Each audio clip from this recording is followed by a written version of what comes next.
আমার আল্লাহ কোরআনুল কারীমে বললেন ইন্নাল্লাহা ইউহিব্বুত তাওয়াবিনা ওয়া ইউহিব্বুল মুতাতাহহিরিন। আল্লাহ পাক বললেন যখন বান্দা বান্দীরা গুনাহ করার পরে অনুতপ্ত হয়, যখন আমি আল্লাহ আমার কাছে ক্ষমা চাই, যখন আমি আল্লাহ আমার কাছে মাফি চাই, আমি আল্লাহ পাক রব্বুল আলামিন ওই বান্দাটাকে ওই বান্দীটাকে বড় ভালোবাসি, বড় মহব্বত করি। বান্দা যখন তওবাতুন নসুহা করে, যে জীবনে যত বড় গুনাহ করুক না কেন, যখন সে তওবাতুন নসুহা করে আমার কাছে মুনাজাত করে, আমি আল্লাহ পাক তার জীবনের গুনাহগুলোকে ক্ষমা করে দিই।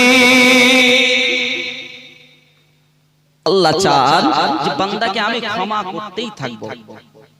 কারণ যখন আমাদের আদি পিতা আদম আলাইহিস সালামকে সৃষ্টি করেছিলেন, ইবলিস শয়তানকে আল্লাহ বলেছিল সিজদা কর। ইবলিস শয়তান যখন সিজদা করলো না, আল্লাহ পাক অভিশপ্ত ঘোষণা করলো